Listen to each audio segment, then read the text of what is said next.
All right, Andrew Callaghan uploaded a on-the-ground coverage of what's going on at Palestine. I don't think it's any secret that what's going on in Palestine is inexcusable because Israel and the IDF are constantly occupying illegal territory in the West Bank and in some parts of Lebanon as well.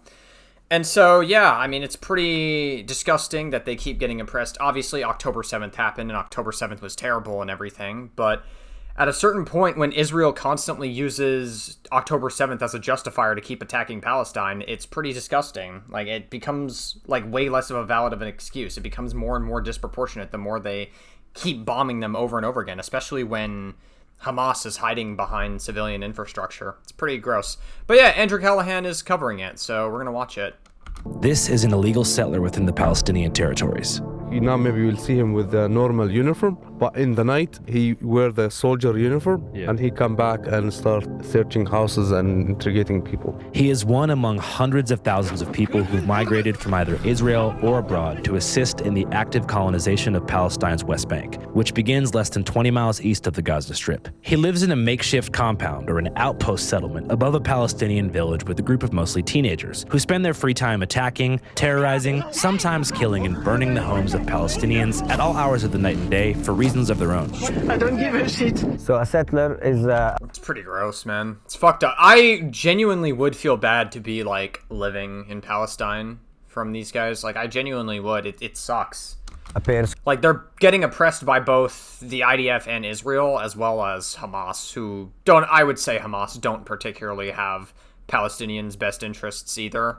Who decided to move to Palestine from the United States or any other part of the world because they are privileged that they have a Jewish roots in their families. Isn't it technically in violation of the 1967 agreement for these settlements to exist? Yes, exactly. And today when you hear in the news about what they call it the two-state solution, it's just a bullshit. We must chart a course. I mean, I wouldn't necessarily say that a two-state solution is bullshit. I feel like the only realistic way to move forward is by getting a two-state solution. All the illegally occupied territory... Basically, my idea for a two-state solution would be all the illegally occupied territory that Israel has in both Lebanon and in Palestine, that they need to give that back to their respectful landowners.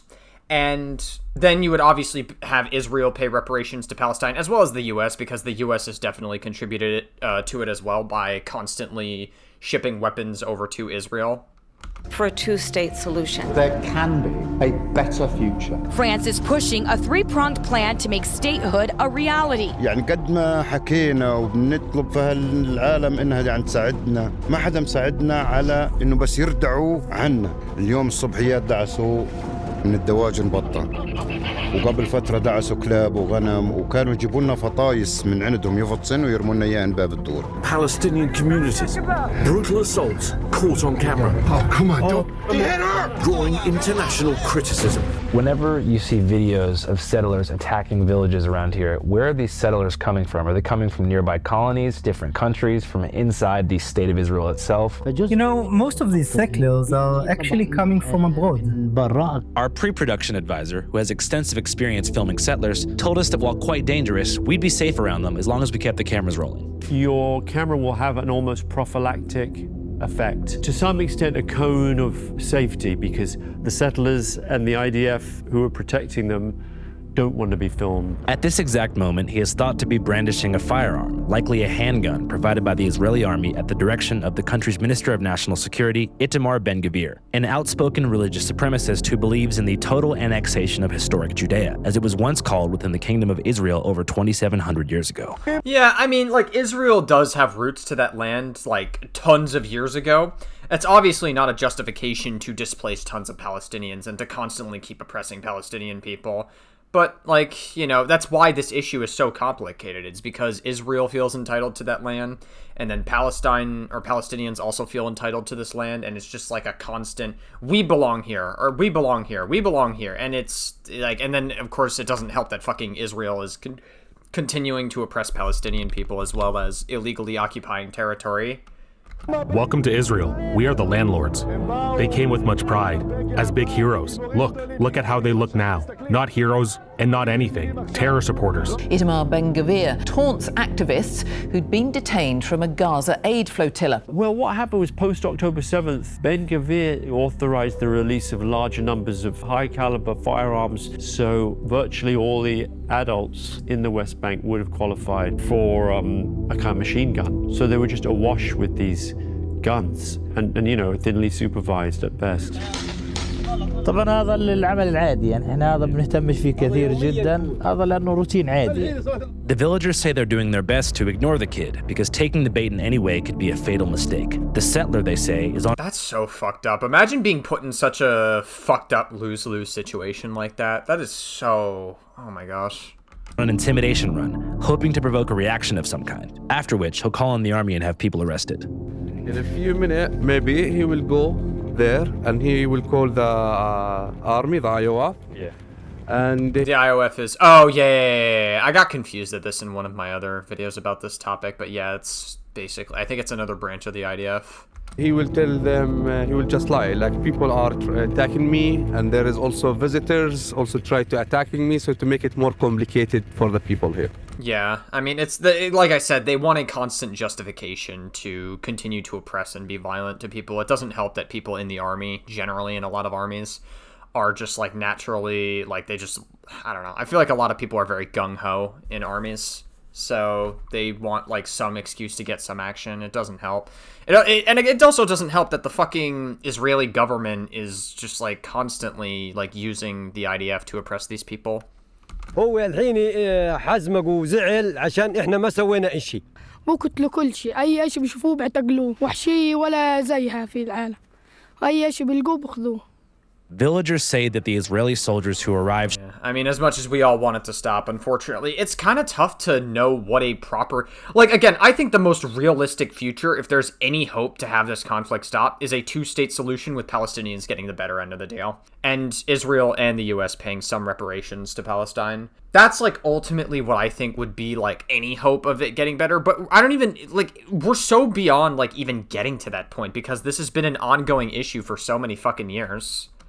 Shortly after to make baseless arrests are typically just outpost settlers themselves in different outfits, which may seem a bit strange unless you get what this whole routine is about. It's about clearing the area by any means necessary. And as for the settlers, they've been given a broader license to kill than Klansmen who enacted racial terror in the American South after the Civil War, with 95% of police investigations immediately dismissed and not a single jail sentence ever handed down to an Israeli settler involved in the murder of a Palestinian. He can do whatever he wants. He can raid this motorbike or whatever.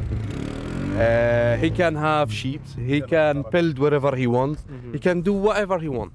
And all of this, and I mean all of this, is funded by US tax dollars. I think. Yep. And that's what makes this so fucked up more than anything, especially when Trump is fighting wars for Israel, getting involved in the war with Iran, just because Israel said we need to get involved in the war with Iran, so that's why we're doing it, and also because Trump wants to distract from being a rapist pedophile. It's allowed us to do enormous things. That really is a great honor. But on a brighter note, welcome to our Palestine series. You're watching Channel 5.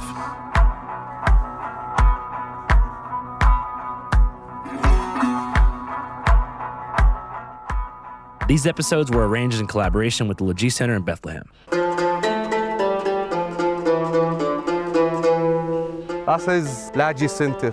Lajee is Arabic word, it means refugee. We run different programs, projects here.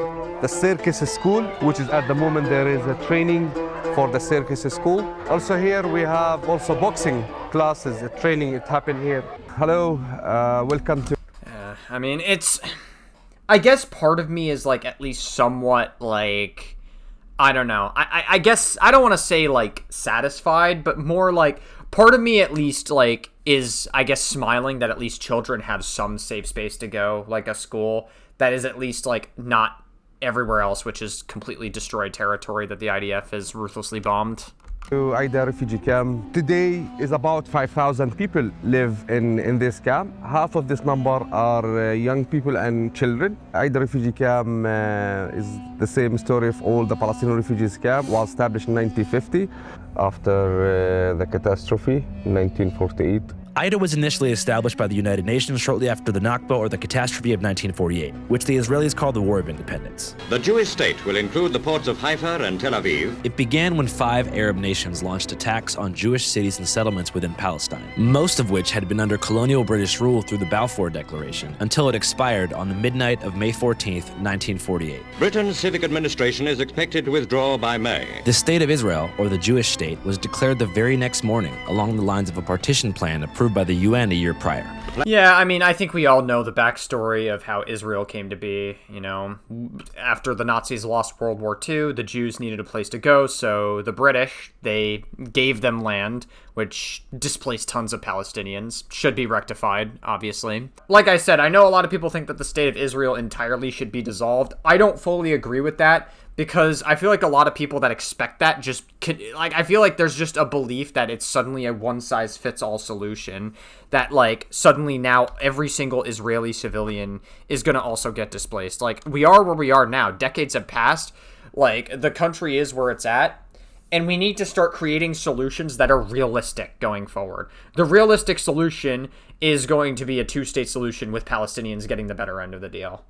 Ultimately, that's the only way we're going to be able to get a two-state solution. And was accepted by 33 votes to 13. This sparked outrage within the Arab world, jump-starting an inevitable conflict and causing Jordan, Iraq, Lebanon, Syria, and their Palestinian counterparts to invade, but they were not successful. Israel ultimately won the war, and as a means of collective... Yeah, because Israel, I would say, is one of the more powerful Middle Eastern countries, because they have a good military. They also have a, they're constantly funded by us, our fucking tax dollars. With punishment, they created the Nakba, the catastrophe, forcing 750,000 Palestinians from their homes and onto places like the West Bank and Gaza Strip. Here, 27 names of the villages, which is the families who live in Ida camp they came originally from. For lots of families, they're still keeping the key, and even though they knows all their houses destroyed in 1948, but it still gives them a hope that one day they will back again to their homes. Do you know which village in particular on the occupation side your family first came from? Yeah.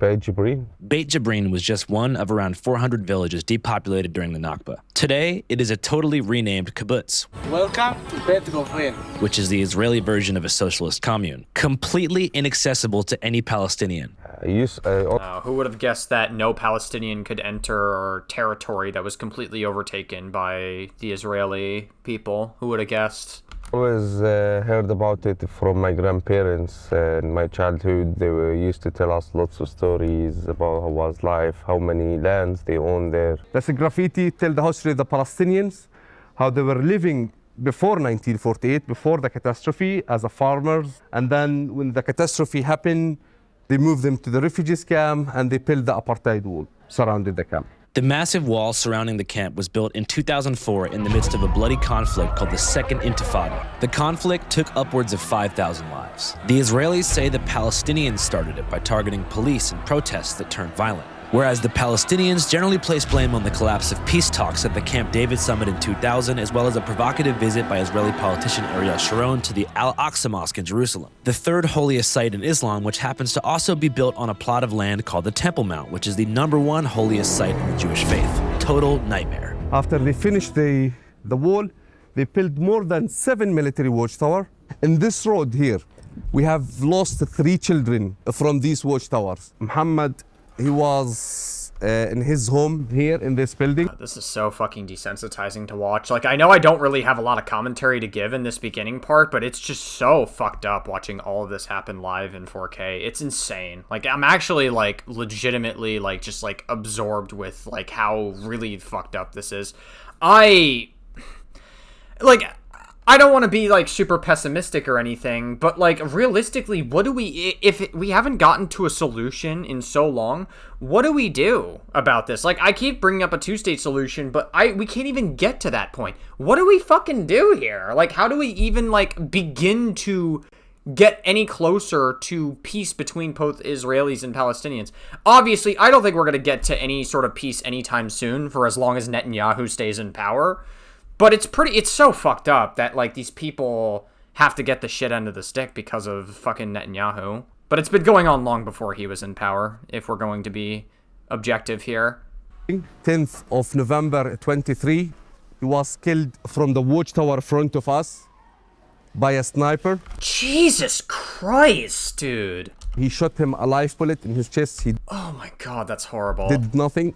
He was bleeding for 10 minutes. Oh, that's terrible. What the fuck? Then the father decided to take him inside the car and take him to the hospital. I imagine they probably bombed the shit out of the hospital as well, right? When he drove down, another group of soldiers stopped the car. They took the body outside of the car and they arrested the father. They didn't give any first aid even to his child. After that, they took him to the military base. The Israeli commander called his father and he told him, come pick your son. And he doesn't know what's his situation. When they give him his son, even they didn't come with the ambulance, they came with a normal truck and he was in a plastic bag and they throw him in the ground and the soldier left. Oh my fucking god, dude. It's fucking insane. It's not like, what do we, like, realistically, like, I just asked this, but, like, what do we fucking do about this? Like, I wish there was something America could do about it. And I mean, like, I don't know, like, I ask why we're not doing anything about it, but, like, Israel is, like, the only, I would say, quote-unquote, Western force in the Middle East. And I say Western in quotes. It's hard to say that they hold Western values when you have the fucking IDF and the Israeli government killing children seemingly for fun. It's fucking insane. Like, realistically, like, what do we even do about it? And also, it doesn't help that, like, Trump is so, like, deep-throating Netanyahu so fucking badly. It wasn't that long ago, like, a year ago, that Trump made a fucking AI-generated video of Gaza, where he was basically wanting to flatten Gaza, essentially, and then build a bunch of fucking hotels there. Like, that's effectively a form of genocide as well. It also doesn't help that a lot of the online political commentators say that Kamala Harris would have been the fucking same. Hassan says that voting for Kamala Harris would have been the same effect as Donald Trump. Abso-fucking-lutely not. Trump is miles worse. It's insane. Like, genuinely. It's fucking, like, I don't think Kamala Harris would have been perfect for Palestine, but she certainly would have been better than Trump is.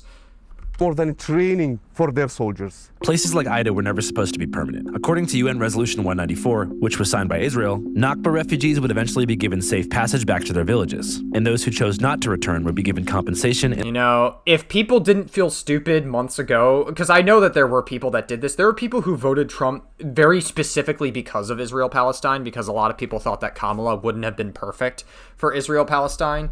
If you felt ashamed back then, I am very curious to know how you feel now, especially with Trump fighting fucking wars for Israel.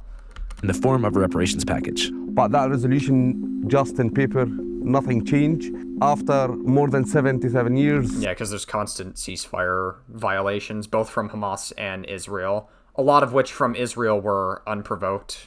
Under this colonization, we're still looking forward to go back to our home villages. I tell Musa that we'd like to see some of the illegal settlements that people have been talking about. 22 new illegal settlements on Palestinian land in the occupied West Bank. My only exposure to their existence thus far had been through Louis Theroux's recent documentary, Settlers, where he was able to gain rare access behind the curtain of these ultra-nationalist enclaves, which he claims contain people even more extreme than those he interviewed in South Africa after apartheid. I'm so uncomfortable using the word Palestinian because I don't think that it exists. Just the lethality of it and the extent to which the objective of the settlers is to for many of them, it's to drive the Palestinians out.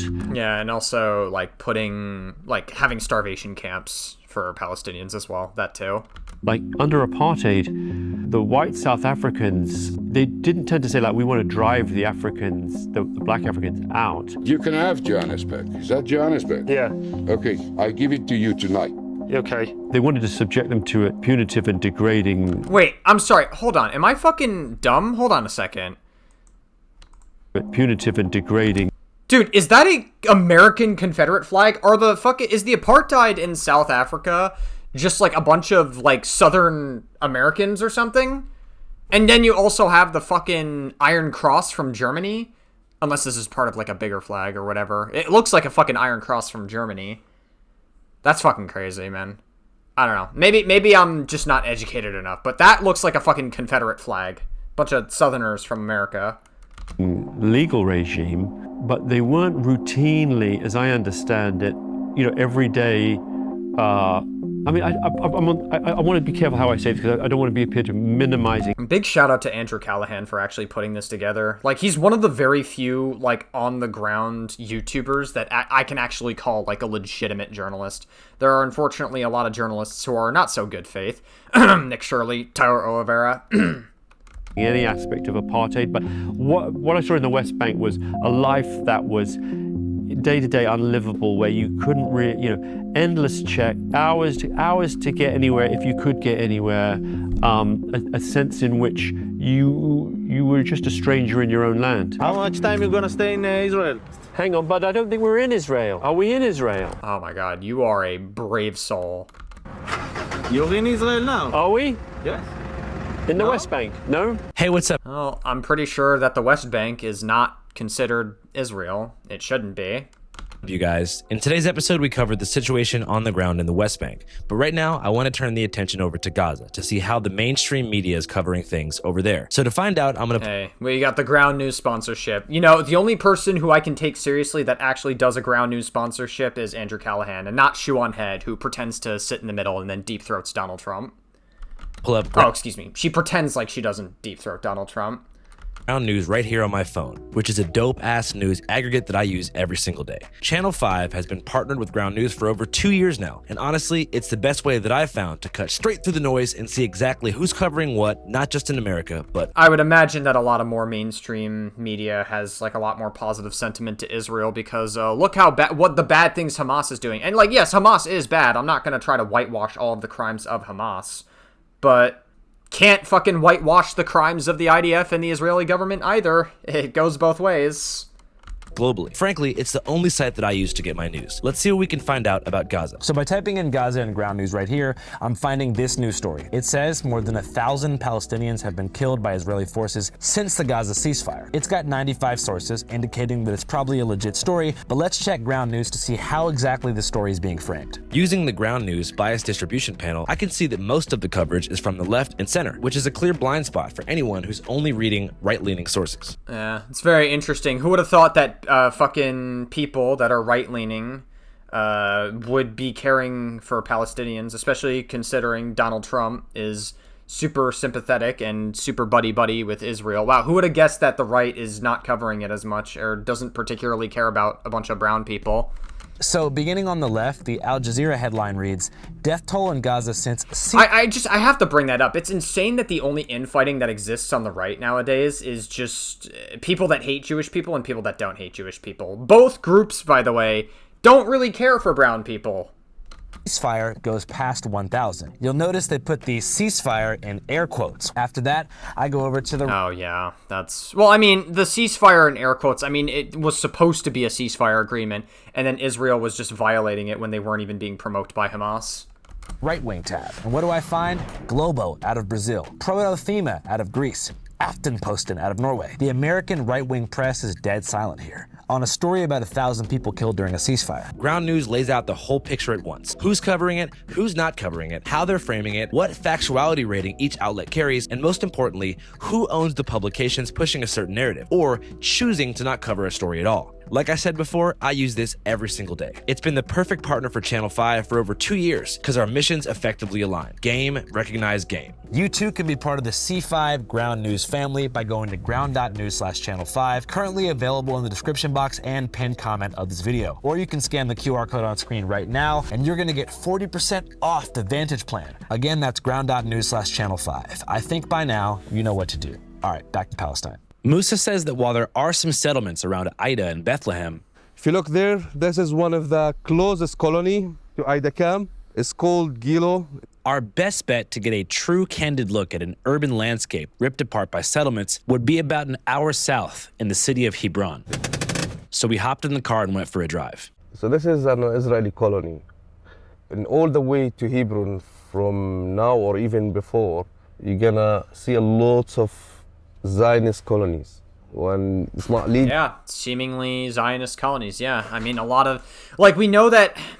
And listen, I'm not trying to defend it at all, but like the origins of Zionism is from the fact that, again, there's there's been a lot of negative sentiment towards Jewish people. And, like, I would say criticism of Israel is not the same thing as anti-Semitism. I want to make that very clear in this video. But there have been a lot of negative sentiment towards Jews over the years because, a lot of people don't like, for some reason, people don't like Jewish people. And that was very prevalent during World War II. And so when people were given the land of Israel, that's how Zionism formed, because they were constantly being hated by Jewish people. And I'm not saying that Zionism is right. Zionism is an extremist ideology, believing in a full ethno-state and basically Zionism is like a justification for wanting an ethnic cleansing of Palestinian people.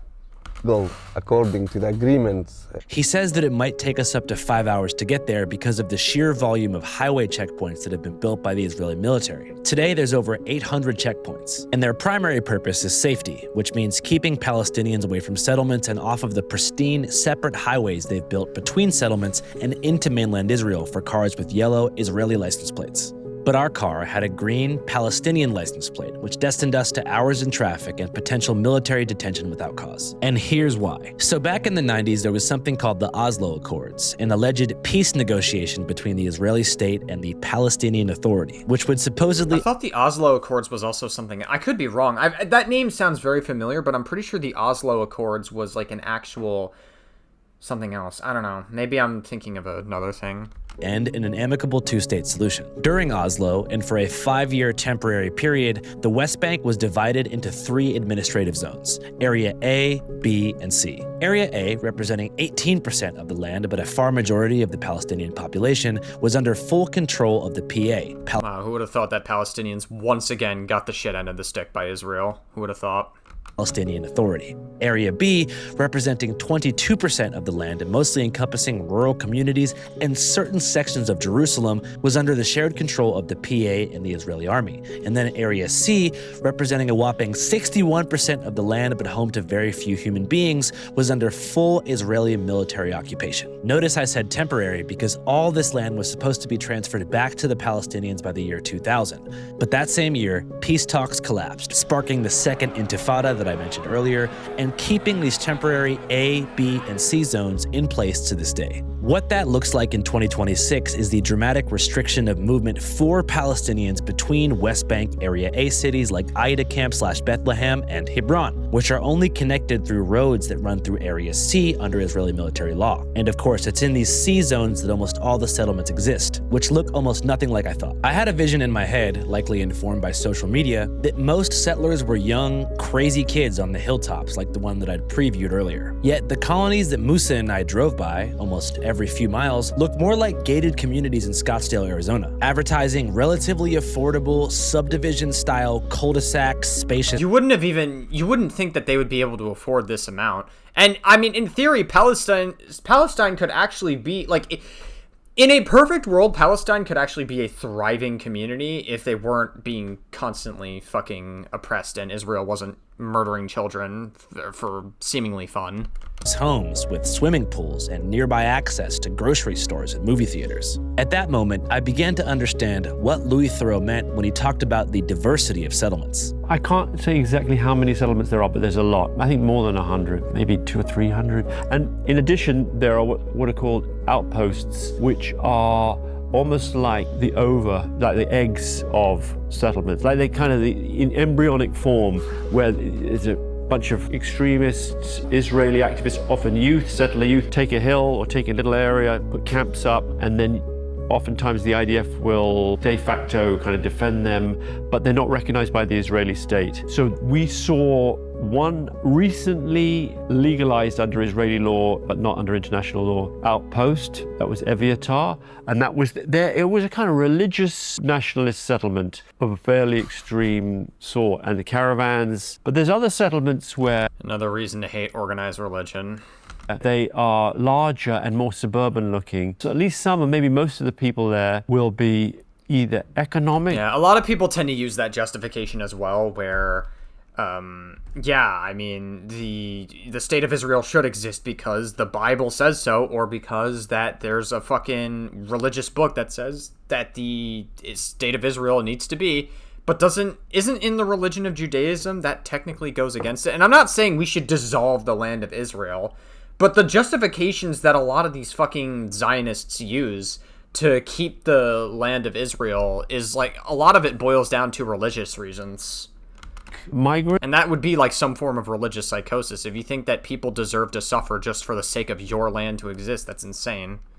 Interlopers, like they're people who've gone there mainly to get cheap housing. And then some of them are ideological settlers who've come from America or elsewhere. And then there's even more extreme and crazy ones that we didn't get into because most of them don't really want outsiders in there. You think they know that it's wrong what they're doing? They know that the world views it as wrong. As Musa and I drive and are forced to take the long way, I'm struck by the beauty of the land.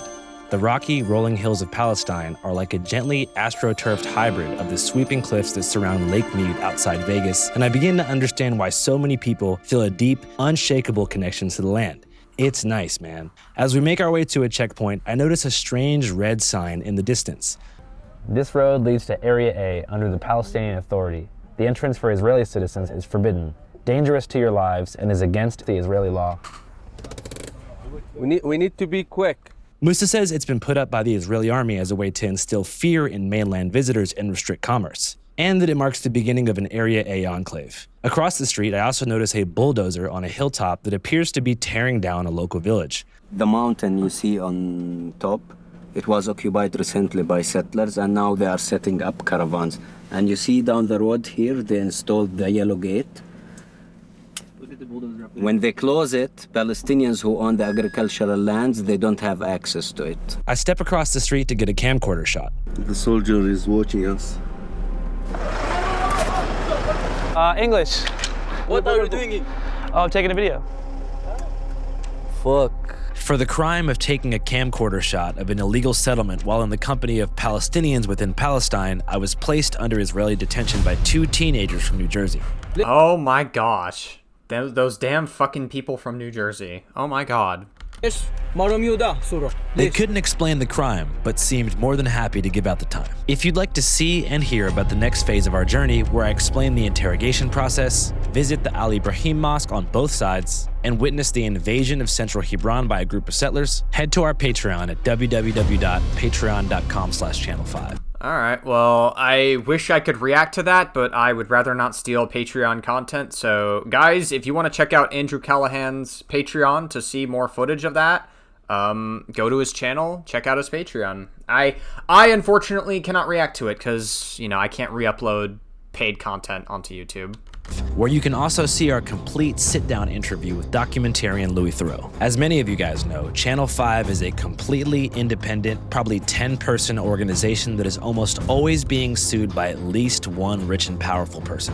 We make some money from ad reads and some money from merch sales, but the far majority of our working income comes from our Patreon subscriber base. A sizable army of real ones, all of whom pay $5 a month to support the mission and gain access to an What the fuck are these visuals? What the hell just happened? It's like Andrew Callaghan got detained by the IDF, and then all of a sudden now he just got like a ton of these visuals. What the fuck just happened? Exclusive catalog of new, uncensored, early, and epic content. So if you want to see some cool stuff and also support us while doing it, I'm going to put the link in the description box and pinned comment of this video. Again, that's patreon.com/channel5. Hope you guys have a great day. Channel 5 live worldwide. Alright, well that was really, really fucking disgusting to watch, genuinely. It's really, I will say, like, if you want any more reason to be against what Israel is doing to Palestine, this video will do it to you. It's pretty fucked up overall.